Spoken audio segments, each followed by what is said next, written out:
Ok. Bonsoir à tous. J'espère que vous allez bien. Je suis ravi de me compter parmi vous. Ok, donc aujourd'hui pour une nouvelle session de lab, d'accord, dans laquelle voilà ensemble nous allons voir euh, comment voilà faudrait basculer d'accord de VMware et ESXi, d'accord, voilà, vers Proxmox, d'accord? Donc, voilà.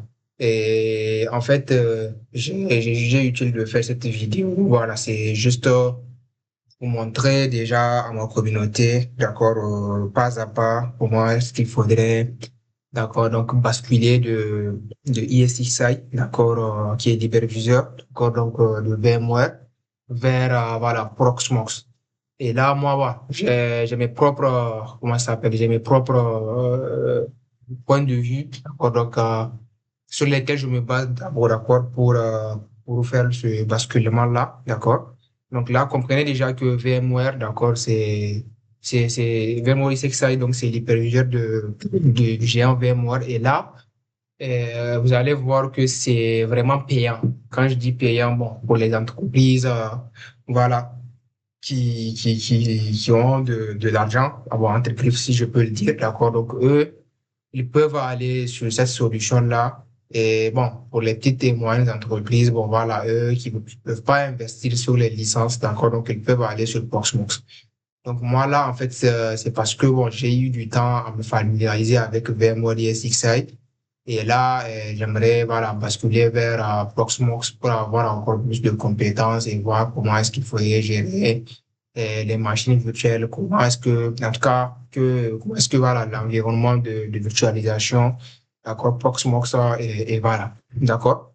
Donc, moi, dans mon cas, actuellement, j'ai ici XI sur comment ça, mon serveur mon serveur physique, d'accord, donc c'est que j'ai déployé. Donc, si vous voulez, là, je peux vous montrer, bon, je peux accéder d'abord déjà à l'hyperviseur, d'accord. Là, je suis ici. D'accord, donc je vous montre déjà quoi, voilà, ressemble mon hyperviseur. D'accord? Donc là, je suis en train de me connecter sur mon ESXi. D'accord? Donc là, c'est ici que j'ai vraiment pas mal de VM que j'ai déployé. Donc on peut voir ici l'ensemble de mes VM que j'ai. D'accord? Et là, le serveur physique, voilà, il a quoi? Il a un disque dur de 13,2 GHz, d'accord, donc de fréquence. Donc la mémoire, elle est à 4 gigas, d'accord. Et mon espace disque, c'est 1 Tera, d'accord, donc HDD. Donc là, en fait, c'est que j'aimerais faire, d'accord, donc j'aimerais basculer vraiment de VMware, d'accord, donc à Proxmox. Et là, sans que je puisse perdre, d'accord, donc comment ça s'appelle, mes serveurs que j'ai actuellement ici.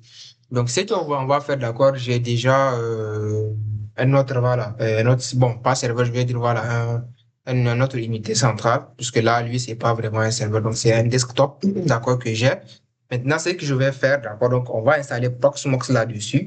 Et vous allez voir, on va voir l'installation là, ok, pas à pas, d'accord, et vous allez voir que lorsque je vais installer le Proxmox là-dessus, d'accord, donc je vais aspirer, d'accord, tout ce qui est VM qui se trouve sur le ESXi, donc vers ce Proxmox là. Comme ça, après, donc, mon serveur là qui est vers le ESXi, donc lui aussi, voilà, je vais le mettre sur Proxmox et maintenant, je vais mettre en place, donc, un cluster pour que, donc, mes deux serveurs, d'accord, donc, soient en haute disponibilité, d'accord? Donc là, je vais déjà vous montrer à quoi ressemble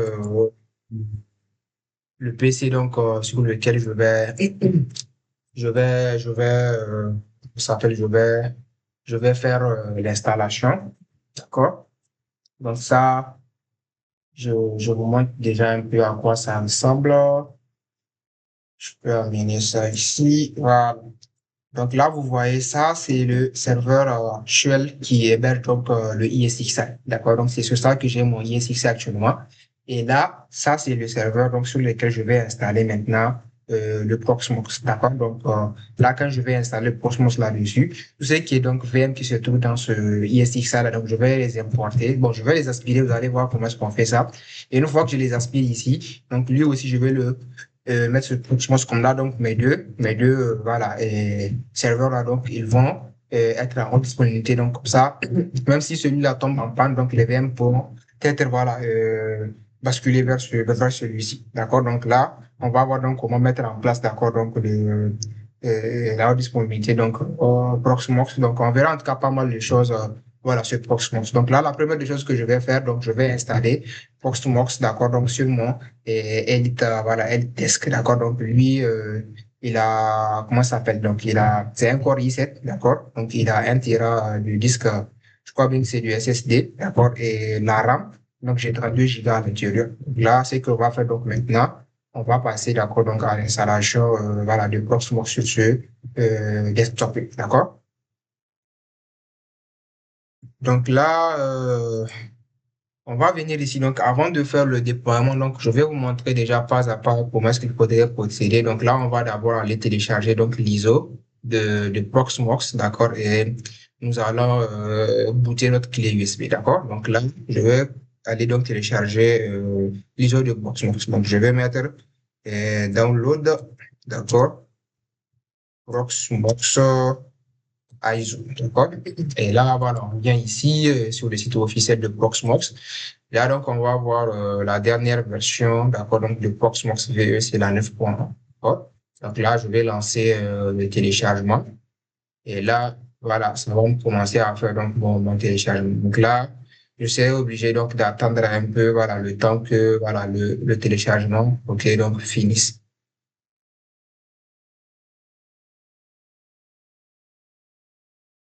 Ok. Donc là, notre Proxmox a été bel et bien téléchargé, d'accord? Donc, il est là. Donc, ce que je vais faire maintenant, je vais démarrer, comment ça s'appelle? Donc, mon Refuse, d'accord? Et je vais maintenant passer à l'installation, d'accord? Donc, de voilà. Je vais faire donc, je vais créer d'abord donc la clé bootable. Donc là, ce que je vais faire, je vais télécharger Refuse, d'accord? Faire Refuse boot USB. Donc là, je vais le télécharger, d'accord? Rapidement, je vais le lancer, d'accord? Donc, je lance mon refuse et je vais booter ma clé USB sur laquelle donc je vais faire l'installation, d'accord? Donc là, bon, il n'a pas reconnu ma clé. Je vais l'enlever, je vais la remettre.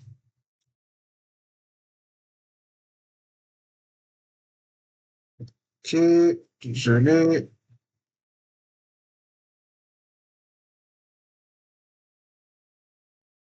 que, attends un peu. J'espère bien que ma clé n'a pas. Je vais changer de port. Voilà. Donc là, la clé, elle a pris. Donc, ce que je vais faire maintenant, je vais aller prendre mon ISO Proxmox que je viens de prendre. D'accord? Ouais, je dis OK, y a pas de souci.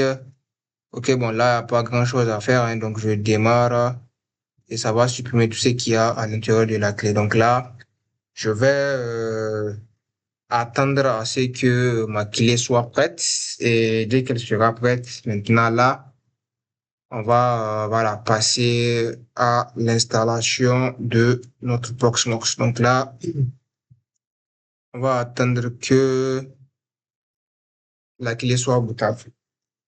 Franchement, ça, c'est quelque chose de très intéressant, d'accord? Donc, de savoir déjà comment est-ce qu'il faudrait donc changer d'hyperviseur. Puisque en fait, là, vous allez voir que c'est très courant en entreprise, d'accord? Donc, vous allez voir, vous avez un ESXi, par exemple, et vous avez des machines virtuelles qui tournent là-dessus. et vous voulez basculer ok, vers un hyperviseur, par exemple Proxmox. Donc là, vous allez vous dire, bon, comment est-ce que je vais faire avec les VM que j'ai actuellement sur sur le VMware. Donc, comment est-ce qu'il faudrait que je les bascule vers l'autre côté, tout et tout. Donc, durant tout ce laboratoire, donc c'est ce qu'on va essayer de voir ensemble. Donc là, je vous ai présenté mon ESXi sur lequel j'ai mes serveurs actuellement. D'accord? Et là, maintenant, je vais passer donc de ESXi à Proxmox. Donc là, la première étape, cela donc consiste à faire l'installation d'abord donc de mon Proxmox sur mon nouveau serveur. Donc là, il faut comprendre que donc pour faire ça, les prérequis, il faudrait que vous ayez au minimum deux serveurs. Voilà, parce que déjà sur le premier serveur, votre DI système donc est déjà là. Donc là, pour faire le basculement, il faudrait que vous ayez donc un serveur à côté donc sur lequel vous allez installer maintenant le Proxmox. D'accord? Et maintenant, après, donc, vous allez aspirer toutes les VM du moins qui sont sur le ESXi donc vers le Proxmox. Maintenant, après, voilà, vous allez faire vos configurations pour avoir, d'accord, donc, la haute disponibilité. Donc, c'est ça vraiment l'objectif de ce laboratoire. D'accord? Donc là, il est en cours de finalisation de boots. Donc là, on attend juste un tout petit peu et on est bon. D'accord? Ok. On attend un peu. D'accord. Ok. Voilà. Et donc là, on nous dit que donc notre clé, elle est prête à être utilisée. Donc là, je vais juste faire fermer. D'accord? Et je vais la retirer. Donc, et maintenant, nous allons commencer, d'accord, donc l'installation de notre, voilà, Proxmox sur, OK, notre serveur. Donc là, ce que je vais faire, je vous filme déjà. Pour moi, est-ce que je vais prendre pour prendre?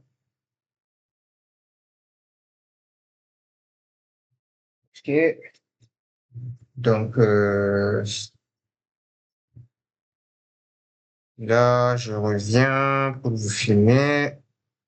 OK. Donc là, mon serveur, il est là. D'accord? Bon, je vais dire mon Elite Desk. Bon, moi, pour moi, c'est pratiquement un serveur pour moi, hein. Bon, mais vous comprenez que c'est un desktop, hein. Donc, voici ma clé sur laquelle, donc, j'ai booté le Proxmox. Donc, ce que je vais faire, d'accord? Donc, je vais mettre ça sur, voilà, un port USB. D'accord? Donc là, je l'ai mis sur le port USB et maintenant j'ai mon câble HDMI qui donc je vais le brancher de mon PC. Donc sur voilà ce câble là, bon moi j'ignore le nom de ce câble là, hein, mais c'est un câble bon qui permet à ce que vous puissiez voilà comment ça s'appelle mettre encore un HDMI. Désolé, vous allez voir que du noir et maintenant là c'est bon, j'ai branché voilà mon câble HDMI. Et là, ce que je vais faire, donc là, je vais démarrer, d'accord, donc mon serveur. D'accord, donc là, ce que je vais faire, je démarre ça. Et une fois qu'il est en cours de démarrage, je vais aller donc euh, en tapant donc échappe pour que je puisse rentrer donc dans le boot menu. D'accord, donc là, on voit que il est en train de démarrer. Bon, là, je fais entrer, d'accord. Et donc là, je suis dans le startup menu. Donc là, moi, ce que je vais faire, donc je vais aller dans le boot menu, d'accord. Je fais entrer et normalement, je devrais voir donc ma clé USB, donc elle est là. D'accord, c'est ça qui est en haut, d'accord. Elle est là. Et donc là, je fais entrer et normalement là maintenant. Mon ESXi est d'accord. Bon, pas ici en Proxmox dimanche. J'ai trop parlé de Proxmox et là, j'ai tellement pas, comment ça s'appelle, ESXi en tête. Donc là, c'est ici que donc on va commencer l'installation, d'accord, de notre Proxmox. Donc moi, j'aimerais installer donc Proxmox, voilà, graphique. Mais n'empêche, ça va venir en CLI et maintenant là, dès qu'on va finir, donc on va prendre une adresse IP sur laquelle donc je vais, voilà, avoir accès à mon Proxmox, d'accord? Donc là, je fais entrer. Donc là, je suis en train d'installer, d'accord, donc le Proxmox, d'accord? Donc là, voilà, ça, c'est tout ce qui est test qu'il est en train de faire. D'accord? Dans un peu. OK. Donc là, il est en train de vérifier s'il y a du DHCP, mais bon, on n'a pas du DHCP. Donc après, voilà, on va faire toutes les configurations, voilà, nécessaires. OK. Là, j'aurais besoin. OK. J'espère que c'est pas mon câble qui fait que c'est pas bien lisible, hein. Donc, je vais prendre ma souris que je vais brancher. D'accord? Je vais la brancher de ce côté. Et là, j'aurai donc la possibilité donc de défiler. Donc là, je vais cliquer sur j'accepte. D'accord? Donc là, attendez, cette manière de voir le contenu là, je vais vérifier si c'est pas mon câble. Oh.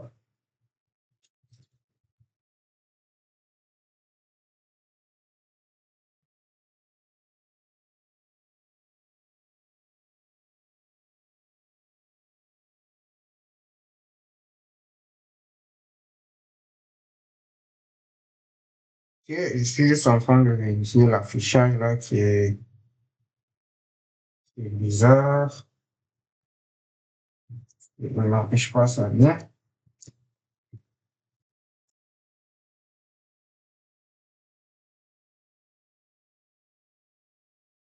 Bon, mes amis, je sais pas, mais j'ai un sérieux problème d'affichage, mais n'empêche, voilà, on va voir, voilà, que là, c'est next, d'accord? Donc, bon, ça me donne un petit aperçu sur tout ce qui est, voilà, comment ça s'appelle, information sur l'hyperviseur, d'accord? Donc là, je clique sur next. D'accord? Donc, une fois que je clique sur Next, donc là, au niveau du country, donc je devrais choisir, comment ça s'appelle, ma localité, d'accord? Donc, moi, je vais mettre c'est Niger, d'accord? Je suis au Niger, je choisis Niger, d'accord? Et là, ça choisit automatiquement, donc, Niamey, d'accord? Donc, et maintenant, mon keyword, moi, c'est le français, donc je suis sur du AZERTY, d'accord? Donc, une fois que c'est bon, je clique sur Next. Et maintenant, je devrais créer un mot de passe, d'accord, donc pour mon hyperviseur. Bon, moi, je mets en réalité des mots de passe un peu simples pour ne pas oublier. Bon, après, je peux modifier ça, d'accord? Donc, une fois que c'est bon, bon, là, pour le mail, je vais juste prendre mail@exemple.nu, d'accord? Donc, je mets NE. Donc, une fois que c'est bon, je clique sur Next. Et maintenant, là, c'est la configuration, d'accord, donc de la carte réseau. Bon, moi, ma carte réseau, bon, au niveau du hostname, d'accord, FIN, c'est très important. Bon, moi, ce que je fais d'habitude, j'enlève le pve.exemple là et je mets en fait pve.exemple.1. D'accord, c'est le hostname. Après, vous pouvez changer ça. Maintenant, au niveau de l'adresse IP, moi, en fait, je suis sur du 192.168.1. D'accord? Donc là, mon sujet, donc là, c'est un point quelque chose. Donc là, moi, je vais changer ça. Je vais mettre, par exemple, un point 100 pour mon premier hyperviseur. D'accord? Je mets un point 100. Parce que c'est du DHCP qui est derrière, en fait. Donc là, je vais éloigner un peu ça. D'accord? Et maintenant, la passerelle, c'est 100.1. Et maintenant, mon DNS, je vais mettre, voilà, le DNS de, désolé, c'était pas affiché. D'accord? Donc, mon DNS, je vais mettre donc le DNS du Google. D'accord?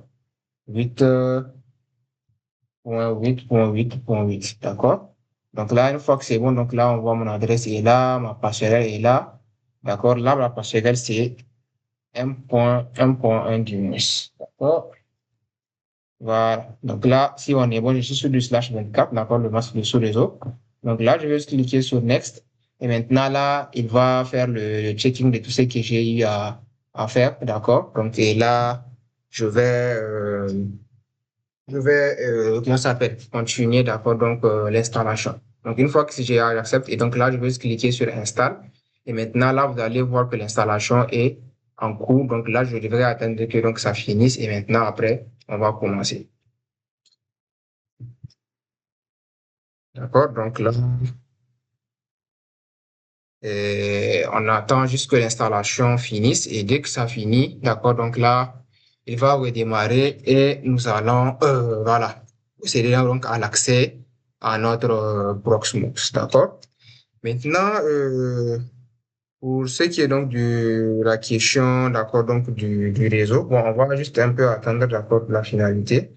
Une fois qu'il finit d'installer, donc, je vais prendre mon câble réseau que je vais brosser donc sur mon switch, d'accord, sur lequel donc, voilà, mon PC est connecté. En fait, c'est un Starlink, donc j'ai pris le câble réseau qui quitte le Starlink et je l'ai mis sur un switch, donc du fait que dès que je mets mes serveurs, donc ils doivent avoir une adresse IP automatiquement. Mais bon, comme moi, en fait, j'ai mis l'adresse IP statique, donc voilà, elle pourra communiquer, d'accord? Donc là, on attend juste que euh, l'installation de notre Proxmox finit. Et dès que c'est bon, donc là maintenant, on va procéder, d'accord, voilà, à l'accès à l'interface graphique donc du Proxmox, d'accord? Donc là, on attend juste l'installation finisse.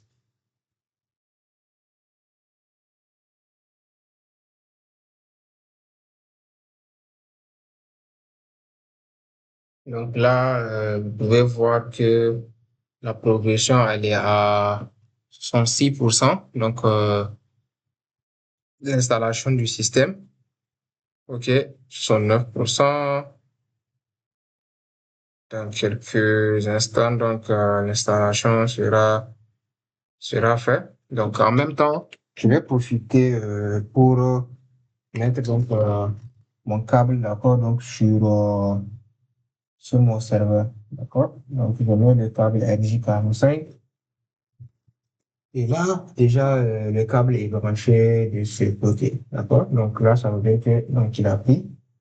Donc, vous allez juste attendre que notre serveur s'installe. Et là, on va accéder, d'accord, donc, à l'interface graphique du Proxmox. OK? Donc, on attend 86%, 87, 88, 89. Et dès que c'est bon, on est parti. OK.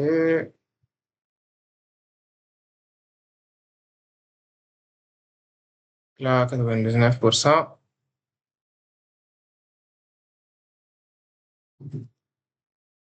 Et donc là, qu'est-ce qu'on voit? Donc, on nous dit que notre Proxmox c'est bien installé. Donc, pour avoir accès à ça, c'est HTTPS, voilà. Et je mets mon adresse IP plus, donc l'adresse, donc le port d'accès. Donc là, je vais juste retirer, d'accord, donc je vais retirer donc la clé USB,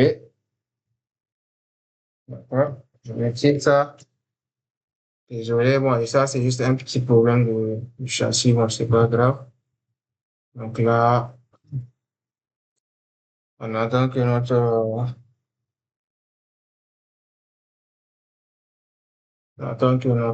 Proxmox démarre. Et là, qu'est-ce qu'on voit? Donc, on voit que le système est en train de booter et on attend un peu. D'accord. Et là, c'est le démarrage du Proxmox. Et dans un petit moment, donc, qu'est-ce qu'on a? Donc là, on voit que notre Proxmox, donc, est installé. Donc là, maintenant, on va aller juste ouvrir l'interface graphique, d'accord, et on met ce URL-là, d'accord, pour avoir accès à notre Proxmox, d'accord? Donc, c'est ce que nous allons faire. Donc là, je reviens sur mon navigateur que je prends ensuite que je suis là je viens sur mon navigateur, d'accord? Donc, voilà, tout ça là, je peux fermer, je peux fermer, je peux fermer. Et là, je mets donc HTTPS, d'accord, deux points. Donc, l'adresse de mon Proxmox, c'est 192.168.1.100, d'accord? Et le numéro de port, c'est 8006 et je fais entrer. Donc là, qu'est-ce que je vois? Donc, bon, c'est une erreur de certificat, d'accord? Donc, et là, c'est parce que le certificat est auto-signé, donc je fais continuer. Et qu'est-ce qu'on voit? Donc là, on voit que on est sur notre Proxmox, donc je peux me connecter. D'accord? Et là, je mets le mot de passe que j'ai mis lors de l'installation. D'accord? Je m'assure que c'est bon. Et là, voilà, c'est PAM. Comme c'est le routeur, donc on va prendre le mail spam et je fais login. Donc là, quand on se connecte, qu'est-ce qu'on a? Donc là, on voit que on est sur notre Proxmox et là, voilà, on a, comment ça s'appelle, notre disque dur. D'accord? Donc là, on va voir que j'ai 1 Tera en fait. Donc les 900 gigas sont utilisés donc pour les VM et les 100 gigas, enfin, c'est pour utiliser pour le système. Donc là où le système est dévoilé et là où je vais, et voilà, installer tout ce qui est donc ISO de mes différents VM que je vais importer. D'accord? Donc là, on est sur notre Proxmox. D'accord? Bon, je peux un peu vous faire le tour comment ça s'appelle, du serveur sur lequel on a déployé ça. Donc là, quand je viens sur Mary, ok, donc là, vous avez ce qu'on a donc comme CPU, d'accord, donc là, on voit que c'est 12 cœurs, d'accord, donc on voit que ma RAM, c'est 32 gigas de RAM, d'accord, et le storage, donc c'est 1 Tera, mais qui est réparti, voilà, entre le système et aussi, donc, là où on va stocker, donc, nos VM. Donc là, c'est ce qui est donc de cette vidéo, d'accord? Donc, je vous montre comment est-ce que, voilà, j'installe donc mon Proxmox. Donc, la prochaine étape maintenant, c'est de voir comment donc importer les VM que j'ai sur ESXi vers mon Proxmox, d'accord? Donc, merci beaucoup à tous et on se dit donc à la prochaine vidéo.